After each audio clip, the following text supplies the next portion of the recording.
Now, moving on to the third area, which is the mental or tactical portion for compound archery. Again, my advice is to seek and connect with a professional. For me, that's someone who understands the goals of your program and the athlete, that understands and wants to learn about the athletes as a person, and then understands the competition requirements. So compound, in my mind, is more challenging than a recurve bow. Now, I know that might be a little contentious, but for a compound, they must not miss. They must shoot very high scores and regularly. I know that the recurve at the top level is similarly matched, but I think in the compound, it's wider spread that need. So I feel that the compound portion is incredibly mentally challenging. Now, in saying that, you can see the world record for men is currently at 7:18 and for women 7:13. And at the World Championships, if you shot a 700 round, you would have only finished in 42nd place. Just 10 points less, and you would be nearly 40 points lower, or 40 places lower at 80th place. In the women, 700 still wasn't good enough, would get you into the top 10, barely. You can see that it's 11th place for 700. 10 points less, 690, and you'd be at 38th place. So when you see women like the two in this image, Sarah Lopez or Chen Yixuan, you have to be shooting very highly to beat them. I believe from this picture at the World Cup in China, Sarah would go on to shoot a 149 against Yixuan in the final round. This is incredibly high scoring, which means the mental portion of your athlete or of yourself as a coach as well, your skills need to be developed to a high level if you want your athletes to also be finishing at a high level. So in terms of moving on to slide 36, your decisions and interactions serve to develop your team's mental state. So their trust in you. Not only is it what you say, it's how you say it and when you say it that all matter. Now, this is again, the art form of coaching. This is not to take away from the recurve portion because it is the exact same there as well. What you say, how you say, when you say it. It is actually a tactical decision around, interacting with your athletes. So around that building trust portion, there are some simple things that you as a coach can do to make sure that your athletes are trusting in what you have to say.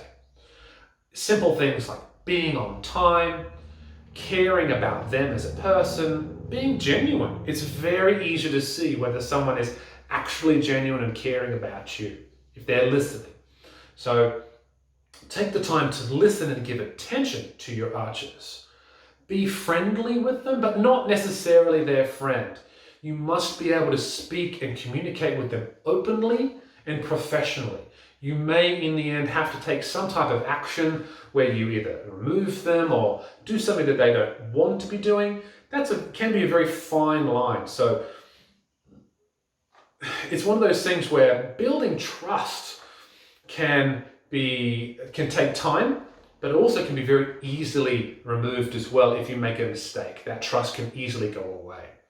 One of the things I always like to say to my archers or athletes that I work with is that there's nothing I ask you to do that I won't do myself. And not only will I say it, I'll prove it to them as well. So I'll be on time, I'll join them in gym sessions, I'll shoot with them in games and drills. I make sure that I follow up. And for me, that's a huge area, is that you must create a mechanism for feedback from them in a very positive environment that also allows you to give feedback in some sort of consistent loop style. If you are just going to them initially and showing that you care and asking questions, if you don't come back later on and find out whether that was correct or the decision you'd made was incorrect, you will not get the benefit of that effort you've put in. And finally, try and allow them to fail regularly. So in compound archery, in archery in general, you often lose more than you win. There's so many people, the level is so high. In practice and in training, you need to make sure that you allow these types of scenarios to occur. And in fact, even at the highest level competition, you can use those failures as an example, as a tool to feed back and also improve their motivation and planning for future. So make sure you follow up and plan accordingly.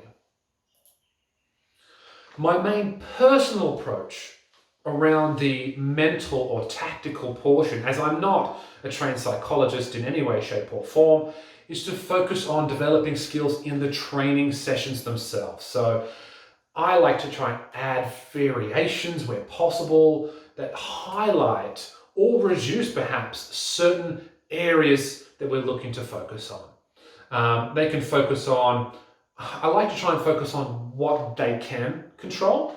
So often you'll find some people considering quite heavily things that are totally outside of their control. This can be quite devastating to their results. I like them to try and accept what they can control and be present in that moment when they're shooting that shot. Part of that is to really look heavily at their shot sequences. So that's the individual steps of what they're taking.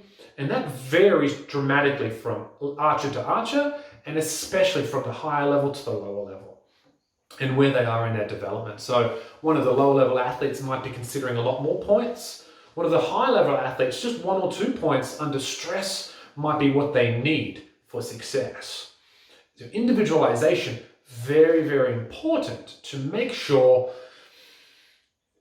they understand, or you can try and help them in those areas of stress. And for me, creating that variety in training and then testing that is vitally important.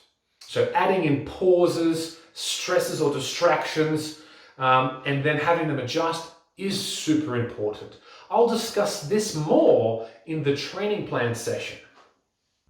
And for our final slide on the mental or tactical side of developing compound archers, I'd like to talk to you about how do you approach these mental skills or these tactical skills. And for me, it's no different to the technical or the equipment side of things. Order your work. So have a look at your archers and understand where you think they belong or what they need to work on, and then consider the steps that you're taking and try and actually order your work. This can really help in building confidence, but be mindful that if making mistakes, it can also have the opposite effect. For me, part of it is understanding how each student will learn. So this is visual, verbal, physical, social. There are multiple ways people will learn. For me as a coach, all I'm trying to do is actually learn how to describe more of these skills in some sort of way. So as a coach, I highly suggest you learn to describe this as best as possible. For me, that was very difficult in Chinese Taipei, as I don't speak any Chinese. So I had to use my body language. I had to use other people, translators. I had to show them what that was like. And it's vital that you understand each type of person within your group. Often, all 3 members of one team will learn in a different way. And that's just the way it goes. For me, one of the highlights here is have your coaches shoot a compound. And now, 2 of the images on this slide here, number 38, is actually our other compound coach who never shot a compound in his life. And then our national head coach as well, Coach Lin, shooting a compound for the first time in the group. This shows them, this will help them understand, what am I seeing, what am I feeling? And then they are able to order their training sessions appropriately. And then finally, understanding the motivation of your athletes. So motivation can be a very important factor. Obviously, we're training so much in our sport. Now that's your motivation as a coach and their motivation as an archer. Is it an internal an external side of motivation. Some will need holding back from wanting to work really hard and shooting a lot, and others will need just letting go and let them to be motivated in their own certain way. Part of what we did here, and you can see it on this slide, is to try and motivate our national athletes with a list of the top 10 women in the world, and we did that for the men as well. And we basically tried to hunt down these women or these men and try and get Chinese Taipei athletes into that group. It was also partly trying to educate them around what type of scores and level is required to reach that group. But it was something we used as a motivating factor to try and push our team to do better.